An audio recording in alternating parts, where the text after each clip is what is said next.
मित्रांनो, जय जिजाऊ. मी संतोष शिंदे.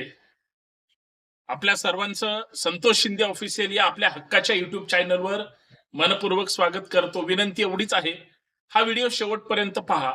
हा व्हिडिओ मस्साजोगच्या माजी सरपंच स्मृतिशेष संतोष अण्णा देशमुखांच्या पत्नीच्या निवडणुकीच्या संदर्भात आहे. त्यांचा पराभव ज्या पद्धतीने झाला, खरं तर मस्साजोगच्या जनतेला संतोष देशमुखांना श्रद्धांजली वाहण्याचा फार मोठा लोकशाहीनं एक अधिकार समोर दिलेला होता, एक संधी होती. परंतु निवडणुकांमध्ये भावनिक राजकारण चालत नाही, तर तिथं विकासाला महत्व आहे. खरंच इथं जातीपातीचं राजकारण झालं का? लोक संतोष देशमुखांना विसरले का? त्यांच्या कामाला विसरले का? किंवा जे निर्वाचित सरपंच निवडून आले आणि अश्विनी देशमुख यांचा पराभव झाला, याच्या मागे काही वेगळं विशेष राजकारण आहे का? सगळ्या मुद्द्यांवर चर्चा करायची. म्हणून विनंती एवढीच आहे, हा व्हिडिओ शेवटपर्यंत पहा, जास्तीत जास्त शेअर करा. आणि मराठवाड्यामध्ये, बीडमध्ये आपलं हक्काचं युट्यूब चॅनल म्हणून संतोष शिंदेकडे पाहिलं जातं. मी नेहमी बीड जिल्ह्यातल्या आणि मराठवाड्यातल्या, इव्हन महाराष्ट्रातल्या घडामोडीवर नेहमी बोलत असतो. पण बरं बोलण्यापेक्षा खरं बोललं पाहिजे आणि काळजाला हात घातला पाहिजे, मनातलं बोललं पाहिजे. या मुद्द्याला स्पर्श करून मी आपल्या समोर या विषयावर चर्चा करतोय. म्हणून हा व्हिडिओ जास्तीत जास्त शेअर करायला विसरू नका. परत एकदा मी संतोष शिंदे आपल्या सर्वांचं परत एकदा मनपूर्वक स्वागत करतो. संतोष देशमुखांची हत्या झाली, आज 1.5 वर्षाच्या वर काळ होऊन गेला. अजूनही एक आरोपी फरार आहे, तो कृष्णा आंधळे. आणि बीड जिल्हा पोलीस खरंच सक्षम आहे का? त्या आरोपीला पकडू शकलं का? तो कुठल्या बिळात लपला? अजून हा विषय तसाच आहे. पण या सगळ्या लढाईमध्ये संतोष देशमुखांचं कुटुंब, अर्थात त्यांच्या सौभाग्यवती अश्विनीताई असतील, त्यांची मुलं असतील आणि त्यांचा भाऊ धनंजय देशमुख, हे संपूर्ण ताकदीनं या लढ्यामध्ये उतरले. न्याय मिळाला पाहिजे. खास करून आरोपींना वेगवेगळ्या पद्धतीनं साईड ट्रॅक करण्यात आलं. सुरुवातीपासून राजकीय हस्तक्षेप, पुढाऱ्यांचा हस्तक्षेप आणि हत्या झाल्यानंतर थोडंसं काही अंशी दुर्लक्ष, याच्यामुळे बऱ्याच गोष्टी विपरीत घडल्या असत्या. परंतु मनोज जरांगे पाटील असतील किंवा संपूर्ण मराठा समाज ज्या पद्धतीनं अग्रेसिव्ह झाला आणि या प्रकरणामध्ये गांभीर्यानं दखल घेऊन पुढे गेला, मला असं वाटतं तिथं गुन्हेगारांचं चाललं नाही. जातीचं बऱ्यापैकी काही लोकांनी राजकारण केलं, न्याय बाजूला राहिला. खरं तर न्यायाची लढाई होती, परंतु तिथं जातीवादाचं रूप बऱ्याच अंशी धरलं गेलं. परंतु शेवटी कायदा हा कायद्याच्या जागेवर असतो. भावनिक तिथंही राजकारण करून चालणार नाही. जे जे गुन्हेगार होते, ज्यांनी विकृत ज्या गोष्टी केल्या, त्या विकृतांच्या विरोधात संपूर्ण मस्साजोग काय आणि बीड जिल्हा काय, महाराष्ट्र देशमुख कुटुंबाच्या पाठीशी उभं राहिला. नुसतं तेवढ्याच काळात उभं राहिला नाही, तर आजपर्यंत उभा आहेच. पण या दरम्यानच्या काळामध्ये गावगाड्यामध्ये, म्हणजे संतोष देशमुखांच्या नंतर साहजिक आहे त्यांच्या पत्नी आणि मुलांवर दुःखांचा डोंगर होता. भाऊ सुद्धा म्हणून धनंजय देशमुख या सगळ्या प्रकरणाकडे विशेष लक्ष देऊन असतील आणि अस्तर आहेत, त्याच्याबद्दल नकार करायची गरज नाही. पण परत एकदा त्या जाग्याची पोटनिवडणूक लागेल, कारण विद्यमान सरपंचाचीच हत्या झाली म्हणल्यानंतर ते सरपंच पद कुणाच्या हातात असलं पाहिजे, ताब्यात असलं पाहिजे. गावाच्या विकासाचं काय, लोकांच्या मनात कुजबूज असते. मग आता कोण सरपंच होणार? आणि संतोष देशमुखांच्या विरोधात जो व्यक्ती उभा होता, तो एक 9-10 मताच्या फरकाने काहीतरी पराभव झालेला होता. त्यांच्याही मनाला त्यांचा पराभव जिवारी लागलेला होता. आणि ज्यावेळेस ही पोटनिवडणूक किंवा इथं आता निवडणूक झाली पाहिजे आणि या सगळ्या गोष्टीच्या हालचाली सुरू झाल्या, कारण रिक्त जागेवर तिथं माणूस त्या पदावर बसणं अपेक्षित असतं. आणि दरम्यानच्या या लढाईमध्ये देशमुख कुटुंबाचं गावाकडे लक्ष किंवा गावकीच्या भावकीच्या आणि एकंदरीत जनतेच्या हिताचा जो काही विकासाचा मुद्दा असतो किंवा लोकांच्या अडीअडचणीचा मुद्दा असतो, तिथं मात्र कोण कमी पडलं तर कदाचित देशमुख कमी पडले की काय, कारण त्याचं उत्तर तुम्हाला या निवडणुकीतून पाहावं लागेल. खरं तर धनंजय देशमुखांनी त्या जागेवर उभं राहणं अपेक्षित होतं, कारण त्यांच्या पत्नी, मला असं वाटतं की संतोष देशमुख गेल्यानंतर कधीही फारसं मीडिया समोर सुद्धा आल्या नव्हत्या आणि दुःखाचा डोंगर, मुलांचं सगळं बघायचं, अशामध्ये सहानुभूतीची लाट म्हणून अश्विनीताईंना त्या ठिकाणी उमेदवारी दिली गेली. खरंतर गावातल्या लोकांनी सढळ हाताने त्यांच्या पाठीशी उभं राहणं अपेक्षित होतं. गावातली लोक का उभे राहिले नाहीत? का गावातल्या लोकांनी मतदान केलं नाही?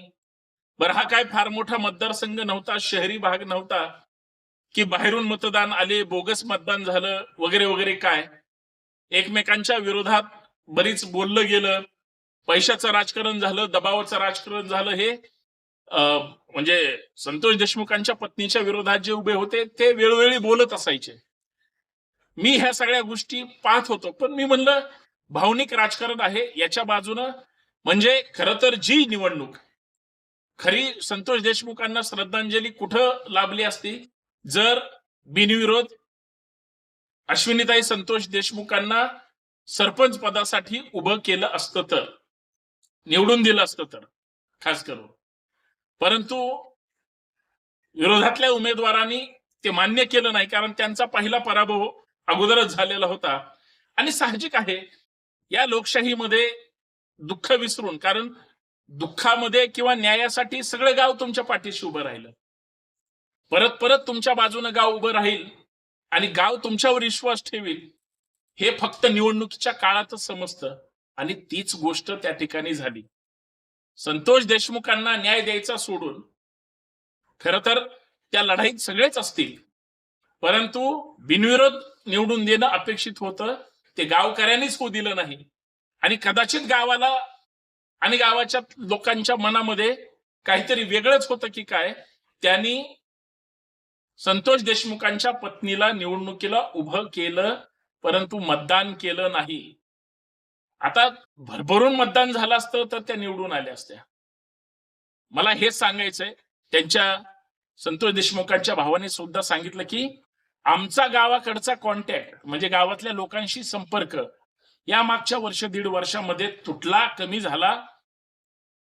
आम्ही गावकरी म्हणून एकत्र जरी असलो तरी आता जो प्रत्येकाशी टच पाहिजे होता तो राहिला नाही. आणि ही गोष्ट निर्विवाद सत्य आहे. जी लोक नेहमीच मीडिया समोर असतात त्या लोकांचा लोकसंपर्क असतो असं अजिबात नसतं. ज्यांना कोणीही ओळखत नाही ते मीडियावर असतात, आणि जे लोकांमध्ये असतात ते माउथ पब्लिसिटीनं आपोआप लोकांच्या मनामध्ये असतात. कदाचित अश्विनी देशमुखांच्या विरोधातला जो उमेदवार होता तो लोकांमधला उमेदवार असावा, तो लोकांच्या मध्ये राहणारा, त्यांच्या सुखदुःखात जाणं येणं करणारा. आणि लक्षात घ्या, भावनिक राजकारण आम्हालाच दुःखाच्या ह्याच्यामध्ये सगळं मिळालं पाहिजे अशी आता कुणाची ही मानसिकता राहिलेली नाही. आता बरीच लोक असं म्हणतात की जे काही लढाई झाले किंवा जे काही आंदोलन झाले मधल्या काळात त्याला जातीवादी स्वरूप दिलं वगैरे वगैरे. जरी हे कुणी म्हणत असतील, हा त्यांच्या विचारांचा कर्मदरिद्रीपणा आहे. मला असं वाटतं जी लढाई लढाईची असते त्या लढाईमध्ये जे जे अपेक्षित आयुध संवैधानिक मार्गाने पुढे घेऊन जायचे असतात गुन्हेगारांना शिक्षा देण्यासाठी, ते अपेक्षित पद्धतीनं या लोकशाहीच्या लढाईमध्ये लढावी लागतात. कदाचित म्हणून जो मुख्य गुन्हेगार, टोळीचा म्होरक्या, ही सगळी मंडळी अटक झाली, अन्यथा ती झाली नसती. पण या सगळ्या लढाईमध्ये खरं तर कुठलंही गाव, खेडेगाव हे सगळ्या जाती धर्माचं असतं, आणि सगळ्यांसाठी तुम्ही उभं राहणं, त्यांच्यासाठी काम करणं, त्या लोकांमध्ये जाऊन काम करणं, हे लोकांच्या सतत संपर्कात राहणं हे फार गरजेचं आहे. अन्यथा तुम्ही कितीही एखाद्या मुद्द्यावर लोकांना माहित असाल, लोकांमध्ये मीडियाच्या माध्यमातून जात असाल आणि प्रत्यक्ष जर भेट घेत नसाल, लोकच आहेत. लोक सोयीनं भूमिका बदलतात, पाठीशी राहतात किंवा कुठलाही निर्णय घेतात, तिथं यश येतच असं काही नाही. आणि हे निश्चित या मसाजोगच्या सरपंच पदाच्या निवडणुकीत घडलं. मला आणि सगळ्या महाराष्ट्राला धक्का या गोष्टीचा बसला, की एकतर मसाजोगच्या गावकऱ्यांना अश्विनी देशमुखांना निवडूनच द्यायचं नव्हतं, तर त्यांनी पहिल्यांदाच विरोध करायला पाहिजे होता, की तुम्ही पहिल्याच दुःखात आहात आणि आम्ही आमच्या मनातला उमेदवार ठरवलेला आहे, तुम्ही काही निवडणूक लढू नका. किंवा धनंजय देशमुखांनी निवडणुकीचा फेरविचार करणं अपेक्षित होतं. खरं तर धनंजय देशमुख जर तिथं निवडणुकीला उभे राहिले असते, मला असं वाटतं ताकदीची लढाई झाली असती. एक महिला भगिनी दुःखाचा डोंगर घेऊन, ज्यांना निवडणुकीतलं राजकारणातलं काहीच माहिती नाही, त्यांना पुढे करून त्या ठिकाणी निवडणूक लढल्या गेली. परंतु आज मीडिया समोर जे दिसतंय ते चित्र माझ्या म्हणजे विचाराने फारसं चांगलं नाही. कारण संतोष देशमुखांचा ज्या पद्धतीनं जो काही घटनाक्रम झाला, परत त्यांच्या बायकोंचा या निवडणुकीमध्ये पराभव होणं ही म्हणजे दोन पद्धतीनं दुःखाची घटना आहे. आणि कदाचित त्यांनी हा पराभव मान्य जरी केला असला तरी महाराष्ट्राच्या मनाला चटका लावून गेलेला आहे. महाराष्ट्राला ते सगळे चेहरे डोळ्यासमोर येतात, जे चेहरे महाराष्ट्राने फार गंभीरतेने पाहिलेले आहेत. आणि माझ्याही मनात निवडणुकीचा निकाल मी अचानक पाहिल्यानंतर जो धक्का बसला तो अनपेक्षित होता. शेवटी लोकशाही प्रक्रिया आहे, मी परत एकदा सांगतो. निवडणुकीच्या याच्यामध्ये भावनिक राजकारण फारसं चालत नाही. लोक सगळ्या आयुधांचा फायद्यासाठी उपयोग पण करून घेतात आणि स्वतः त्याचा फायदा सुद्धा घेतात. लोक पैसे घेऊन मतदान करत नाहीत का? लोक भावनेला कधीच महत्व देणार नाहीत का?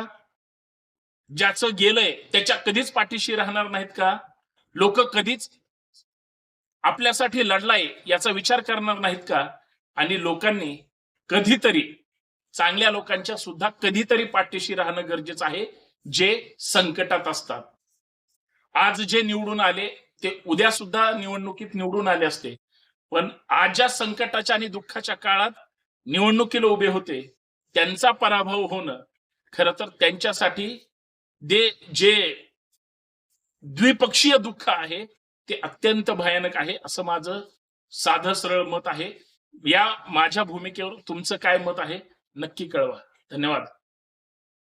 जय जिजाऊ, जय शिवराय, जय भीम.